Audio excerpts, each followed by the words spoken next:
just wait for this. It'll tell us where to go. Are you alive? All right, you guys, welcome to the Vigilante podcast, episode 38. We are very, very fortunate today. I'm only going to introduce one of the people because we may or not have a special guest as we start talking on this, but we have Hunter Woodhall with us today. Thank you so much for joining us, boss. Thanks for having me, man. I'm excited to be here. Yeah, it's our pleasure, our pleasure. We also have the Trail Ninja, Corey, with us, Hey, guys. who does our sound as well, so we're thankful for him. And I just wanted to kind of catch up. So I was fortunate enough to play high school football with Hunter Woodhall here, and he has had a hell of a journey. And it's been a beautiful thing to see somebody from a local community really take the strides and leaps that he has up to this point. And it's been incredible. Literal strides. Yes. Yeah, literal strides. 100%. Just for the listener's sake, Hunter, would you mind starting from the beginning? Like, you just telling us your story, where you came, and how you got involved in what you are today? Yeah, I'll throw like an elevator speech and then kind of go into a little more in depth, whatever you feel like you need. I was born with a birth defect. So basically when I was born, both of my legs were deformed in a way the doctor said I probably wouldn't be able to walk. And then my parents went to a bunch of different specialists and doctors just kind of trying to find an answer. Yeah. And finally they fell upon Shriners Hospitals for Children, who pretty much let them know, like, there's pretty much two options. Either we can go the route of staying in a wheelchair and just kind of leaving the legs how they are and trying to correct them through surgeries and casts and things like that. Yeah. Or we can amputate and go that route. The problem with that is there wasn't like somebody who came before me where they really knew, like, this is going to work, it's going to be fine, we know what's going to happen. It was kind of like uncharted ground, especially with the disease I had. It's pretty rare in babies. Yeah. So it was really kind of just a shot in the dark, and they chose to amputate my legs. So when I was a year old, I had both my legs amputated, and then from then on, I had two older brothers, which obviously, one of them really well. Right. And I just kind of followed in their footsteps, playing sports and all that kind of stuff. What was one of the biggest challenges, like, as you were starting to get into athletics and really understand, like, okay, obviously I'm different than these kids, but you separated yourself in such a magnificent way. From the way my parents raised me, they never let me use my legs as an excuse. Right. So whatever it was like, you might not be able to do it the same way as everybody else, but there's no reason that you can't do it. Right. So just kind of like finding a different way to do normal things. Something simple as like riding a bike. Yeah. Like I had to come up with my own way to kind of do that to make it work for me. And then sports, everything else, I tried just a whole bunch of different legs and, just kind of figuring out everything that I could tailor to myself. Right. To hopefully, make the experience a little better. So did having a physical element at the beginning help you, like, excel more mentally? I think there was like a break point. So it all built up because especially when I was young, I went through so much trials with like my self-confidence and even believing in myself. And in elementary, I went through like a lot of bullying. Yeah. So it kind of went to like a breaking point. And then once I got to a point where it was so bad, and I just kind of had to like reel myself in and realize that I need to stop focusing on all the things I perceived as bad in my life and start focusing on, the more positive things in my life. And after that, it kind of started to change, and I was able to see how the situation I'd been given that I had once seen as like a negative thing is now something I can use to maybe inspire somebody else or help somebody else's life. 100%, man. Yeah. 100%. I was going to ask about that, about like the bullying and stuff. Mm-hmm. As you're growing up at such an impressionable age, you got these kids. Kids are going to be kids. Yeah. How would you tell someone to deal with that?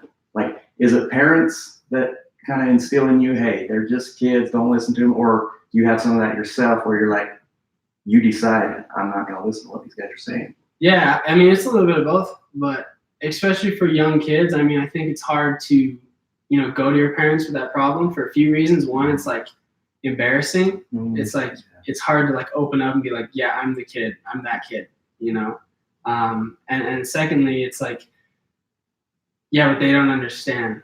So it's like, when you feel like you're alone and when you feel like you're the only person feeling like this, it's hard to understand that somebody, especially somebody way older than you, is going to understand the situation you're in. Right. And that's just one of those things. Like when you're in that moment, it can be so much worse as you come out. So for me, a lot of it was I met some really awesome people who just decided to treat me like a normal kid. Cool. Who are my best friends to today. Beautiful. And then, like I said, it's just an idea inside myself, like trying to realize, what I'm worth. And it wasn't overnight. Like it took a lot of time, but it's just that first step in saying, okay, like I'm worth it. Yeah. And I can either listen to what these people say and let that drag me down, or I can, kind of create this own idea of how I feel about myself. Right. No, that's absolutely beautiful. I really think that, especially the millennial demographic, I really think that they haven't been hit with, for example, we got technology, we got a lot of stuff that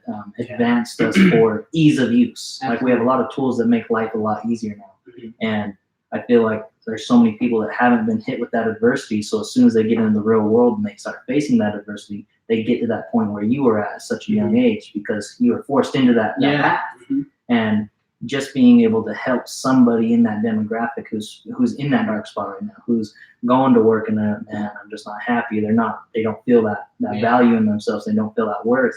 If we can be able to help those people get educated, like the adversity is good. Yeah, the physical element is a good thing if you look at it. Like Helen Keller, she was born deaf and blind. Yeah, absolutely. Still speaking, and doing some crazy stuff. And adversity is something not that we want to wish upon anybody, but it's not something that I would want to take away from others because it built them into who they are. Absolutely, 100%. And I think it's also the environment in which they go through that. Yes. So that, like I said, that adversity that I went through, I didn't have to do it alone, even though I didn't open up as much to my parents, my brothers, whatever. Like I had a very strong support system through that. Yeah. So it was like, I know this is hard, but it's something you have to do. Right. And you're gonna get through it, and you're gonna come out the other side a better person. Yeah. And I think everyone goes through, some kind of adversity in their life. Maybe it's not, missing your legs or whatever, but it's the same for everybody. And it's, the grass is always greener, so you can never weigh like my burden that I have is no bigger than yours or whatever. Right. It's up to whoever it is. Right. Life hits us all. Yeah, absolutely. It's us determining how we're gonna set our sail towards that wind that's hitting everybody. Absolutely. So I mean, everyone's got it, man. I love it, man. And you guys should have been able to see like this kid without any legs at the time. I graduated in 2014, and he created. I don't know if he created them or bought them, but some makeshift prosthetics with cleats on the bottom, so he could so he could run around, make cuts, and this kid's flying around the football field making tackles, and everybody's just shocked. Like, how can somebody overcome something like that, not realizing that their challenge is just different? Yeah, absolutely. I mean, I feel like, especially with social media and things like that today, people show like this glamorous side of their life. Yeah. Right. So it makes it even worse because these kids and these people are in the spotlight.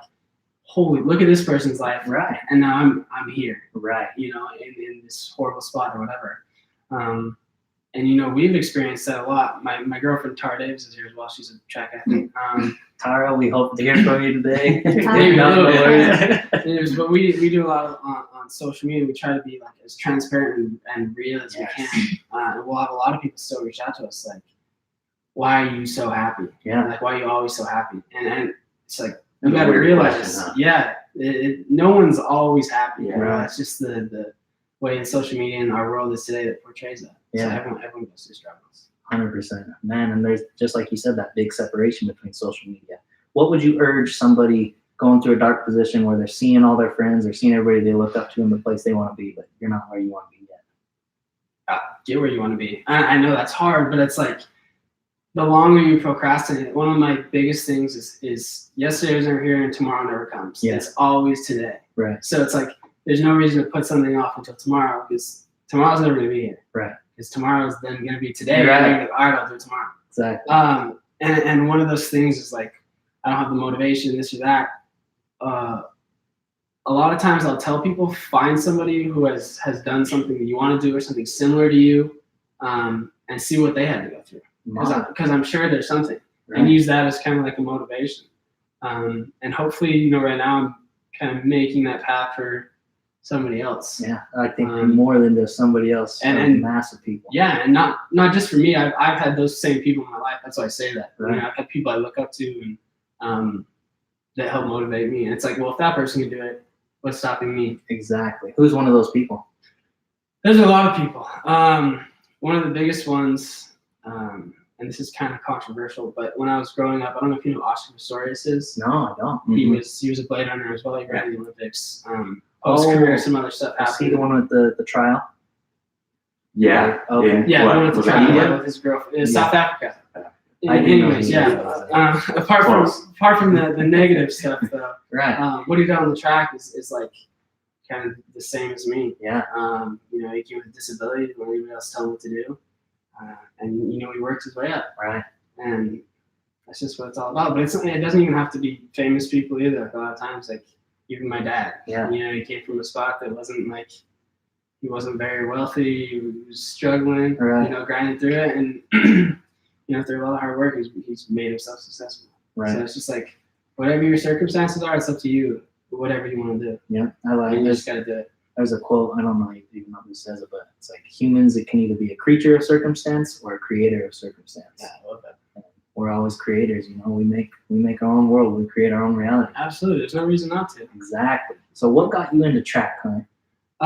To be honest, like I said, when I was kind of going through that stage of bullying Yeah. and getting out of that, and I just met two really good friends, and they actually joined the track team. And, Okay. and junior track at the time was just like a place to mess around, Right. and kick it, you know, and have fun. So I initially, and you're a junior track, so I'm sure you see this, especially some of the new kids. So it wasn't something I took very seriously. It was just somewhere I felt comfortable. You know, my friends are there, and I could be myself. You know, and I was never very good at the beginning, but you know, I enjoyed being there. I was comfortable. So that's how it all started. Yeah. And then where did that path take you, for the listener's sake? Man, it's been a ways. You said I graduated in 2014, and I was like, I graduated as well. Yeah. It's crazy. Yeah. High school's done. And it's gone. I mean, it's time to fly. It's 2019 already. Where did 5 years go? Yeah, it's nuts, man. Too quick. Yeah, I continued track through junior high, and then ninth grade was like the first year I really started taking it seriously. Okay. The high school coach actually brought me up to run on the high school team as a ninth grader. Okay. You know, from Utah, like ninth grade and high school are separated in Right. Utah. So it was a really big deal for me. It was one of the first times it's taken a hold. And like, Well, they saw something in you. yeah, and they believed in me, and that really got me going. And I started to fall in love with track, and then my sophomore year, I got rid of all my other sports. I stopped playing football, which was the other sport I was playing at the time, and just focused on track. And in my junior year, I made my first World Championships team. The following year, I made the Paralympic team in Rio, and I was the youngest one there, and I had medaled twice. And then, you know, a few other world teams and things like that. And then I became the first other amputee to receive a Division I scholarship in track and field. And now I compete at University of Arkansas. Beautiful. Yeah. That's incredible, man. You deserve that. Appreciate it. What was the build up like to Rio in that experience? Oh, it was insane. At the time, I had only had one international competition, and it was nowhere to like scale. So when I got there, first of all, trials beforehand is extremely nerve-wracking because you have to perform on the day. So the way track teams are chosen is you go to trials, you run the whole meet, and if you place top 3 and hit your standard, you can go. So you have to be top 3 on that day. Wow. So you can be the fastest man in the world Mess the up. whole year, mess up one time, and you're done. Yeah, that's all that matters. So that was extremely nerve-wracking. And after making the team, that was just an amazing moment. My family was there, some of my friends. And then, like I said, going to Rio, I was overwhelmed. Yeah. I'd never been to anything like so grand, you know. And obviously I'm new, so I kind of felt like the underdog. Okay. So it was a little scary, but it was a great experience. Put a little fire under you Yeah, as well. most definitely. Absolutely. I love it. What would you say, and how'd you meet Tara? We met at a track meet. Yeah. So she was, we were at a track meet in Idaho called Simplot, indoor track meet. Okay. And she probably won't say it. She's definitely world class in the sport of track and field.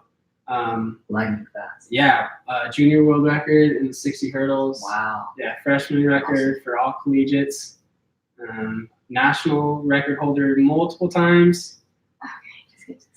Hey, no, that's incredible. That is nothing So, to anyways, write down. anything That's I've done on incredible. track, she's probably done that and a little bit more. But yeah, we had met at a track meet, and she was obviously, like I said, the big dog there. So Yeah.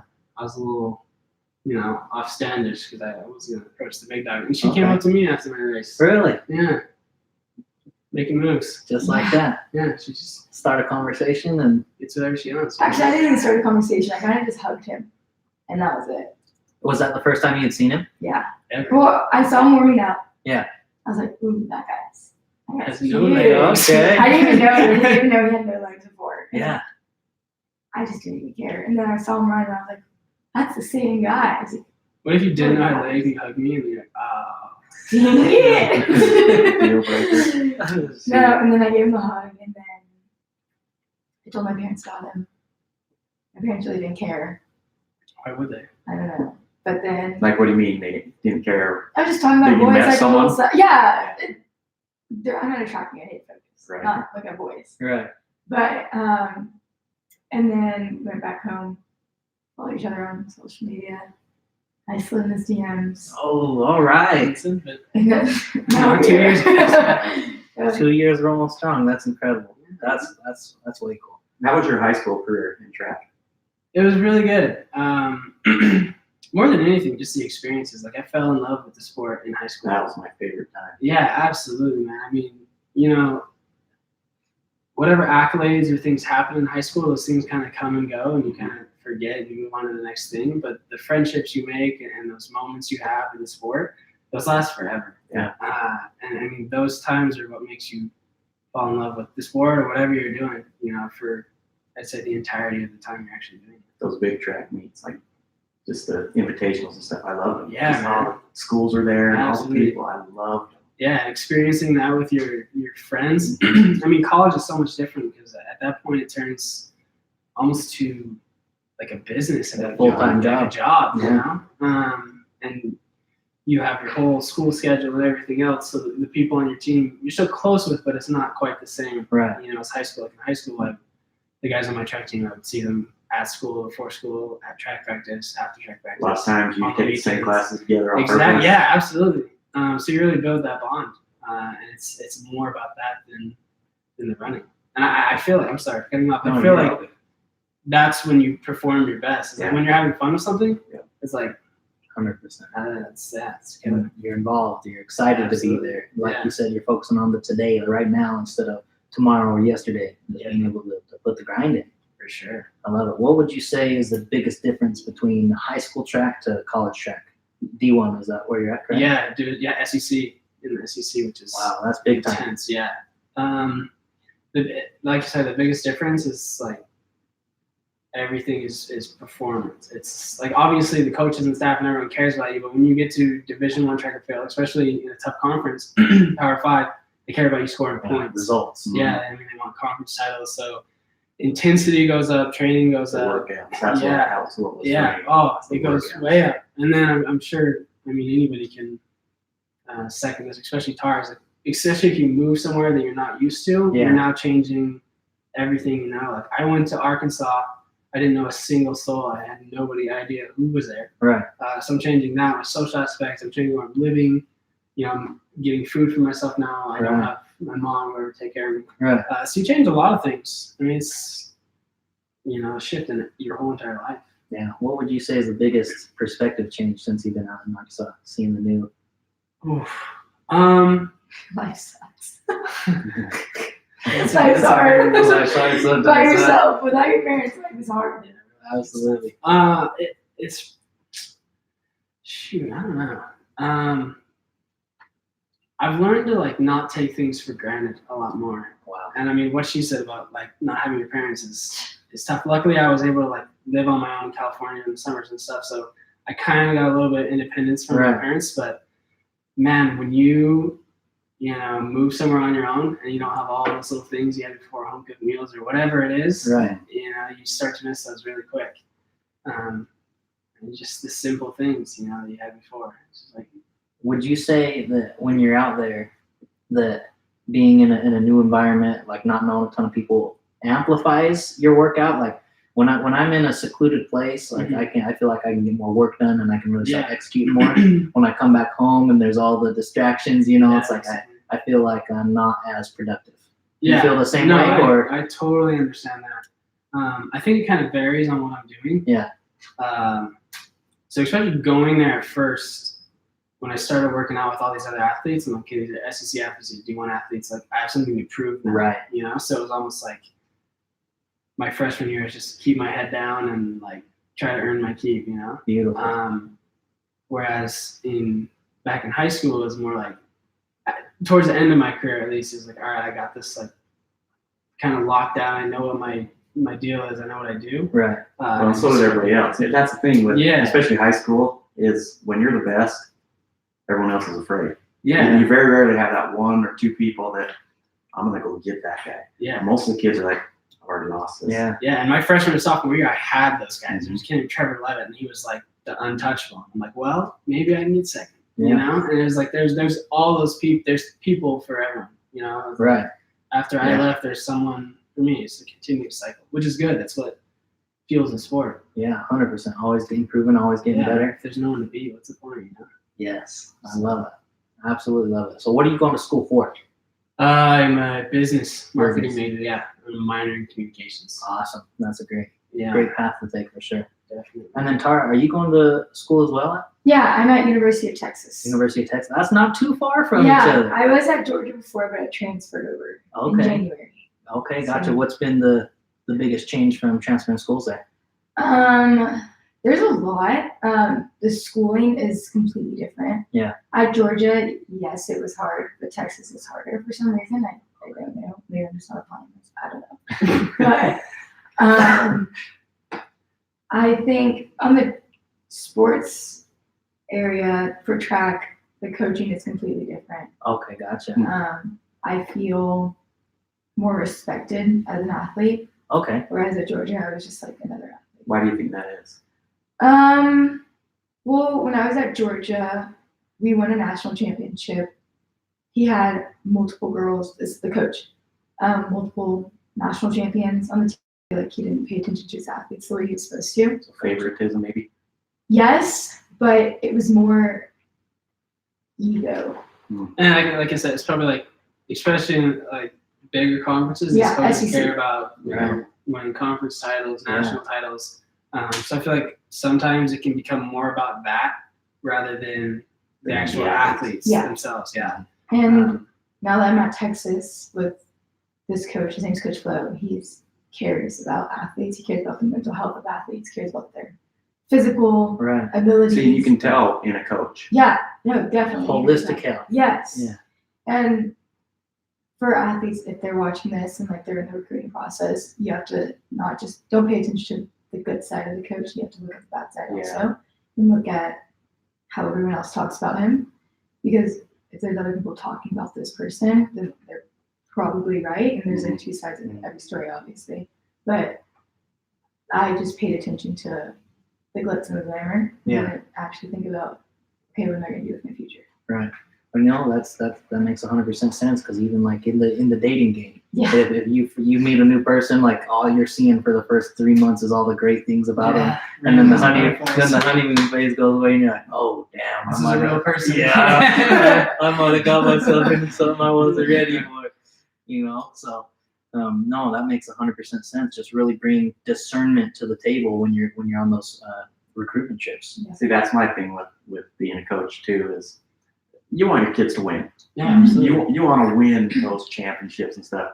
My whole thing, especially in junior high, is I want my athletes and kids to love track when they leave. It's a big stuff. I mean, if they don't win, not a big deal. Yeah. I want them to love it and continue to do it in high school and further if they're good enough. Right? I think that's like the perfect. That's an amazing perfect coaching, perfect like way to handle your athletes. Because at the point, I've been doing track since I was 4 years old. I'm 20 now. And that when I was at Georgia, I did not like track anymore. I was like, this isn't for me. And I sat down. I was like, what the heck? I made it this far. You're telling yourself you're going to quit now. Yeah. So I just took the chances and leaps and changed everything. Yeah, I think that's super important as well. It's because like everyone's different. You never know when an athlete's going to develop. Right. Especially me through junior high. Like I was not good. And I was at the back of the pack.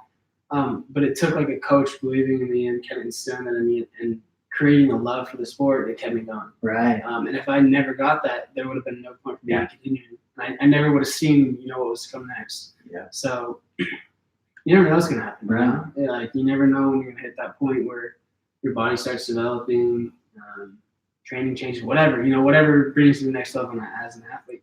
Right. So I think it's extremely important. And just to add on top of that, you never know what like you impact on somebody else. Yeah, So absolutely. it's like just being kind to somebody or Yeah. more uplifting to somebody. You never know that one comment. They might have been in the situation just like Tara, where she's sitting, I don't know if track's for me anymore. And there could be one comment from somebody that's important to her that says, hey, you still got this. Yeah. Oh, all right. So always being able to be kind and expressing that. And I love your guys' social media because you do that type of stuff all the time. Just for the listeners' sake, what is your Instagram handle so they can follow you? Mine's hunter.woodhall. Mine's really long. It's _PAARRA_. That's Instagram. And then we have a YouTube channel. Oh, well, what's that? Shout it out. Just Yeah. Tara and Hunter. Tara Hunter. Yeah. Tara Hunter. Absolutely. Seriously playing.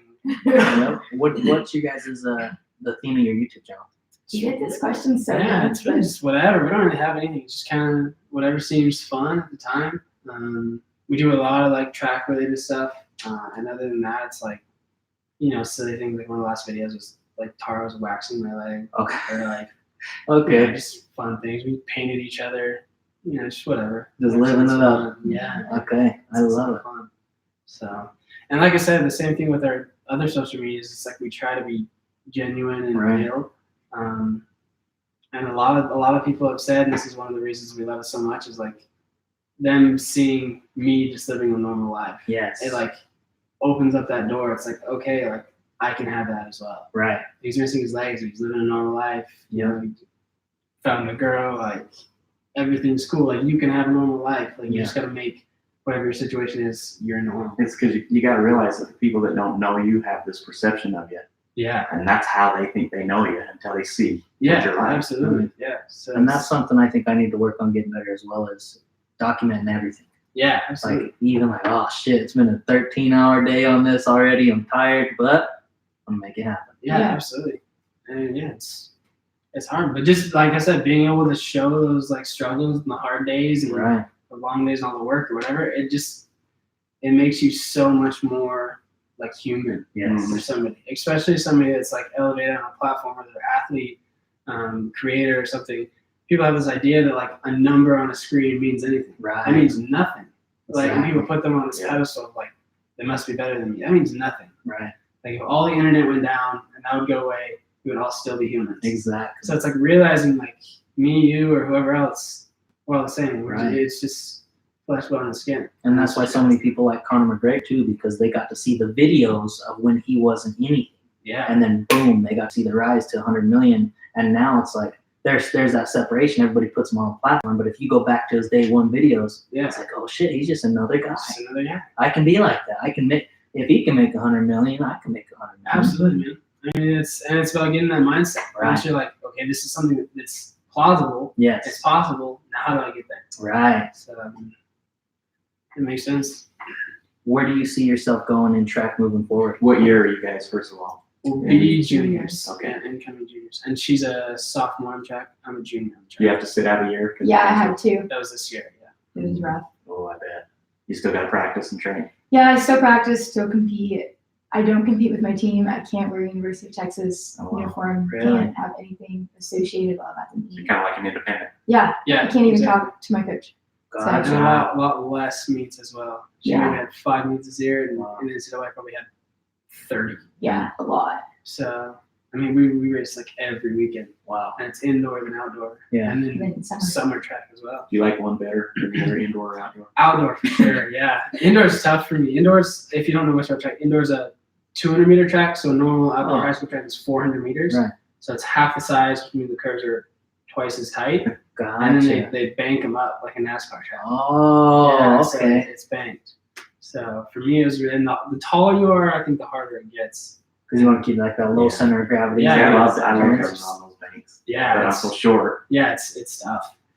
And I don't have ankles as well, so the mobility thing's kind of Gotcha. So it took me a little bit to get used to. But that's another one of those things. Like my freshman year, I got rocked indoor. I Yeah. had no idea. I wasn't running fast, and it was really hard for me. It was one of those things that kind of just buckled down. And, like instead of being like, "This sucks, I hate this," Yeah. like, okay, what can I do to like push myself forward and become better? And then sophomore year went a lot better. You know. So Yeah. You started killing the game in high school, man. It was cool to see. Yeah, it was crazy, man. High school was crazy. It kind of came out of nowhere, but it was like my freshman year to my senior year, or even if you look at my junior high years, and like the progression was really crazy. But then I kind of like dissected and looked at the things that I was doing, and like the more you focus on your craft, like obviously the better you get.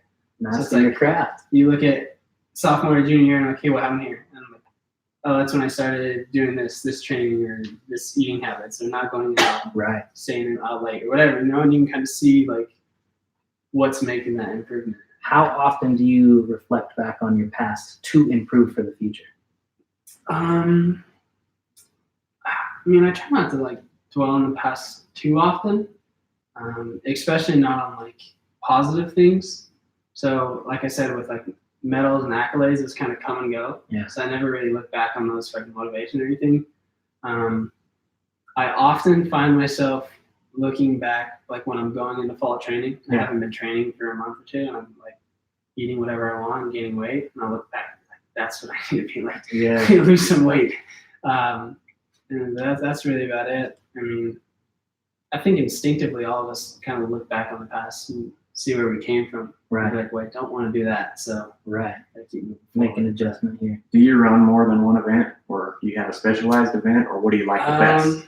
I kind of went all over. I'm a 400 runner, but I also run the 200, and I've ran some 800s.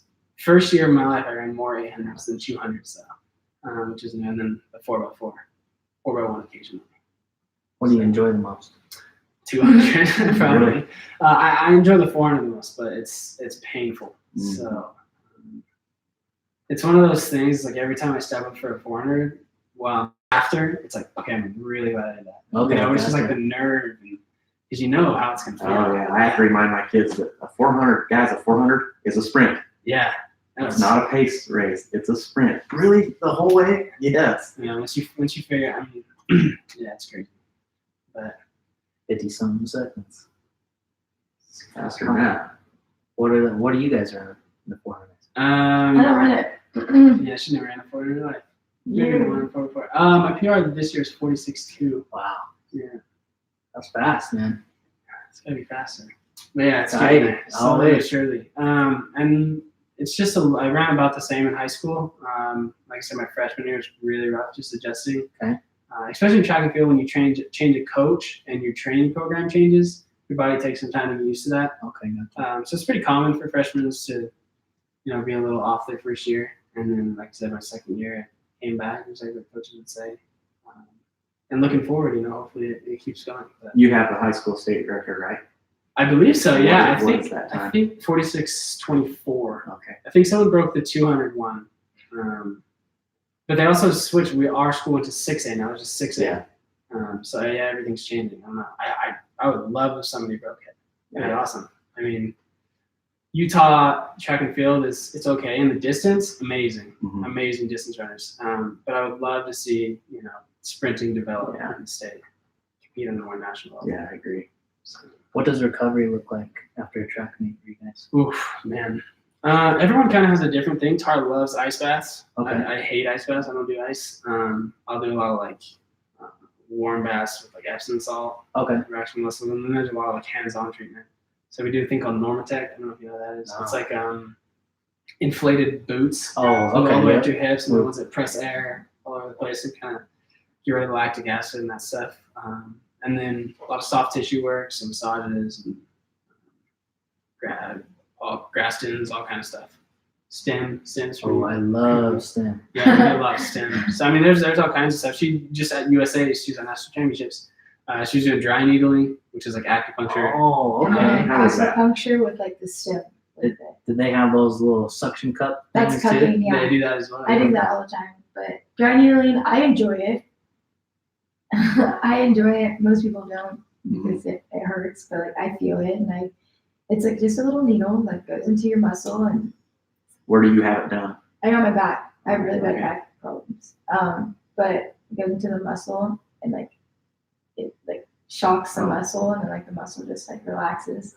They put a stem on the needle. It doesn't Yeah. just do it on. So they'll put the needle in. They'll either like twist it sometimes, but it just goes in there and they'll put a stem to them And just shot Goes down, directly yeah. down in there. and then it'll like loosen up that muscle. That's cool. That's You cool. can do it Yeah. like 2 or 3 times and you'll be completely good. Yeah. But I personally enjoy that very much. Interesting. Yeah, but a lot of those recovery modalities, people don't understand. It's like when your muscles or body is tight like that, once you release it, that's going to create soreness. Mhm. So it's like usually, and you have to find like the timing that works best. So usually like after the first day of you doing that, you're going to be a little groggy and sore or whatever, and then after that, your body starts to recover. Right. So recovery is not like a one-day thing. Yeah. It's not quick and easy, but it's It's like, also you yeah. have to be very consistent with the recovery. Yeah, Like, you absolutely. can't just do it once and just expect Right, it to. Right. I think you're cured. Yeah. yeah, no, it's, So like, I don't know if you guys done cryotherapy. I haven't done it personally, but I've you should- researched it a You lot. should check it out. Check it Yeah. out. Cryotherapy is insane. I really enjoy it. I think I enjoy things that most Hurt. people don't. Yeah, the things hurt. But yeah, cryotherapy, it's to me better than ice bath. It's quicker. Okay. What, 3 minutes? You can do 3 minutes, level 3 for 3 minutes. There's 3 levels. Level okay. one's like Depends on the, where you go to. yeah. Level one's like the, not baby level, but it's like the least coldest. And level 2 is like moderate, and level 3 is for like the elite cryotherapy people. Okay, gotcha. So I usually do level 2 for 3 minutes. I just don't want to do that level 3. I've only done it once. I'm gonna try for a it. video, but I don't really like cold at all. I don't do anything cold. I don't like ice at all. I don't believe in cold, but it's fun. Fair enough. So, Fair enough. So what is your guys' next step in your college career? Where do you want to see these next 2 years develop? And then after that? next year is huge for us, just for Olympic sports in general, obviously, because Tokyo's coming up. Right, 2020. Yeah. We're actually trying to go as a team. I'd like yeah. to take some of our business team because we're starting up that cold press juicery Yeah, as well. So I want to That'd take be our business awesome, team out man. there and definitely do that. get educated on some culture a little bit. Yeah, absolutely, man. If I'm there, I'll try to get you guys hooked up with whatever. I don't know. That sounds Um, perfect, boss. But yeah, so it's a huge year for us next year, Okay. and it makes it a little difficult with the NCAA season, just because most people in the Olympics are pros, Yeah. so they decide how they run their season depending on what the Olympics are. With the NCAA, you can't really do that Right. because we have an indoor season, we run the indoor season, and we run the outdoor season, and you kind of have to recycle and be ready for the Olympics. So next you year, have to peak 3 times. yeah, you have to peak 3 different times, which is really Very difficult. tough. Or you have to peak at outdoor nationals and then try to hold Stay it there. until, which is extremely difficult. So and you see that a lot with college athletes after they finish the college season, they try to run the pro circuit. It's like they start to get tired and go down. Yeah, it's like especially in college, like for us, especially in the season of SEC, we have SECs, conference, nationals, 5 weeks in a row. Well, SEC's regionals, nationals. Yeah, SEC's regionals, nationals, and you have to peak at SECs to score conference points, and then hold that for 4 or 5 weeks Yeah. until nationals. So it's like 4 or 5 weeks of just straight like grinding, keeping your Yeah. body healthy at your peak. Not overtrained. Mhm. Yeah, That's probably the hardest part. And then plus you add on school with that because it's towards the end. it's finals. So we have week, yeah. finals, Wow. midterm. It's a lot. So that's tough. And then once the athlete gets done with that, whether they like it or not, or they think they're fine or not, Yeah. your body has to recover. So it's going to kind of come down off that. Right. And that's when people, Mhm. start crashing. And Mhm. it's going to be difficult. So, I mean, the biggest thing for us is once we finish the NCAA season, shutting it down and being able to recover your body enough to recycle and be ready for the Olympics. Wow, man. So you got to be dialed in. That's beautiful, though. Yeah. That's And elite that- yeah. athletics right And there. that comes with the, coaching those guys. They kind of get that stuff figured out for you. So, you just do what you're told Right. and listen to the body. So what does the Olympic trials wouldn't be till after regionals? You said After nationals. after nationals. Yeah. okay. Yeah. Even with that, we have conference, regionals, which is to get to nationals. Then you run nationals, NCAA nationals, Okay. and then there's Olympic trials. like Olympic months trials, from- U.S. nationals. Are you guys both looking to compete in the trials, working towards the Olympics this year? Yeah, for sure. Yeah. Beautiful. So I'll be the Paralympic trials. I may run able-body trials as well. I'm not sure yet. And there'll be a little different time. The Paralympics is 2 weeks. 2 weeks after the Olympics. Same venue, same everything. Just Christmas. So I'm excited. I'm excited to follow your guys' journey and see you guys in Tokyo next year. Yeah, it's exactly 1 year. 1 year away. Yes. Is it really? Yeah. A controversial question for you. Let's hear it. So I'm sure you've heard the controversy on blades Yeah, versus absolutely. able Oh body. yeah, I've heard all that. Performance enhancing or not? I mean, I mean, it's so difficult, and there's so many different ways to look at it. The first thing I always tell people in preface with is I'm not a scientist. I don't know. I've never done the studies to Right. tell exactly. The second thing is a lot of times people will say like, "Oh, you have an advantage." I'm like, okay, an advantage over who? Because we all have different bodies. So the real question is, do I have an advantage over myself if I had legs? You know, because you can't directly compare me and T because we're not the same body. It's just like saying like, oh, Usain Bolt has an advantage. Yes, he does have an advantage over you. Yeah. That's why he runs so fast. Yeah. As far as that, I'm not sure. Like I said, I don't really know. I know there's a lot of things you can do to create an advantage. For one of the things you could do is easily like lengthen your legs because if I keep the same speed as stride length times frequency. So if I have a frequency and I lengthen my stride length and I keep that same frequency, I'm gonna get faster. Right. Because you have a longer stride at the same amount of time. Interesting. So that's one thing you can do. I mean, I'm sure there's an abundance of others, but it also comes with disadvantages. well, here's something I'm not sure people talk about. What's the world record in the 400? 45:37. Is it a able-bodied person or one with weights? Oh no, the world record for the 400 is 43:03. 43. Yeah, the world record for somebody on blades is 45:37. Okay, That's 2 seconds. so They broke it this weekend. But no. that's kind of the point, though. Then isn't it an advantage or not? Yeah, I mean, it depends. I mean, like I said, I can guarantee the statement that there is advantages in having blades, but I can also guarantee there's disadvantages. Where does it come? Where does it come? I don't know. I can say that you can't cut somebody's legs off, give them blades, and they'll run fast. Right. Like, absolutely not. Regardless, it's still going to take a lot of training and work to develop that. But it's neither here nor there. Another thing I say is like I don't have a choice. Right. Like You're I don't know. gonna- I it's like- don't know what you want me to tell you. Yeah. Yeah, I can't you not. get blamed for it. Yeah. You know, It's like, that's- I didn't choose this. So, I mean, I think people kind of have to open their minds and see that. I think Paralympic sports going in a good direction where maybe at one point there's no need to cross, because there's enough opportunities and stuff in the Paralympic world because technology is advancing. Yes. And like at a point, there's no denying that prosthetic legs are going to be more efficient than an able-bodied legs. That's how technology goes. Right.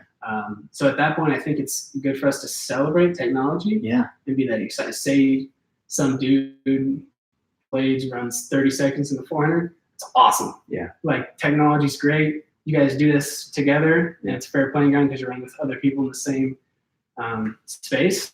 I think that's great, but obviously it's going to take a long time to get that point in the sport. What's the protocol in running in the Paralympics versus the Olympics? Can you do both? Yeah, so Alright. pretty much what happens is the IPC is who governs Paralympic track and field, has rules on things like height, for example, so that's not abused, along with some other things. And the IAAF, who runs the Olympic side of things, has adopted those rules, or the IOC, whichever. So pretty much like if you're under the IPC rules and you're sanctioned there, you're good to compete in able body. They sanction that as fair, or So then whatever. it just comes down to a time standard. Yeah, absolutely. And there's a lot. It kind of depends on the meet and who's running it. They kind of have some liberty to decide what rules need to be followed or whatever. So Yeah. I would relate the track circuit to maybe the PGA Tour. So there's like these things called diamond leagues where you're pretty much just like PGA stops. And those meet organizers and stuff have some say in what happens. So. That is very interesting. What would you, as far as somebody that wants to get in track or even just in any athletic field, but they're just not confident in themselves enough, what would you say to those people starting up through their journeys? I think you can come up with an answer as well, but I think you just go for it. Have fun. Yeah, have fun with it. If you're not having fun, then there's no point doing it anymore. Yeah, but I mean, also be patient because it can take some time to figure out what it is you like. Right. Because like I said, my first few years of track and field, I didn't really love the sport. Yeah. But I enjoyed the people I was around. It took me a while to kind of build that, enjoyment for the sport. So you never know when what's going to happen. Like I said, I played a plethora of different sports throughout my childhood Right. and ended up on track, which is one of the last ones I started. So Yeah. you just never know. You just got to kind of go for it and hope for the best and have fun with it. Figure it out. I love it. Yeah. That said, before we wrap anything up, do you have any last comments or questions, Uncle Corey? I don't have any questions. No. Thanks for coming out. Yes. Absolutely. I had a Awesome. great Good time. deal. All the way here just for this podcast. Yeah, hey, exactly. All the way here. Yeah, we're more thankful for you guys than you know. Tara, any last words for the audience? Follow us. There it is. Follow their YouTube, follow their Instagram, check them out. What about you, Hunter? Chase your dreams, man. You go with the cliche one. Hey. Everyone needs to hear it. Man. 100%, boss. No, you're 100% right. I love it. I agree with you 100%. That said, everybody, thanks so much for joining in. We got a lot of great podcasts lined up for this next month. So stay tuned. And as always, coming to you raw.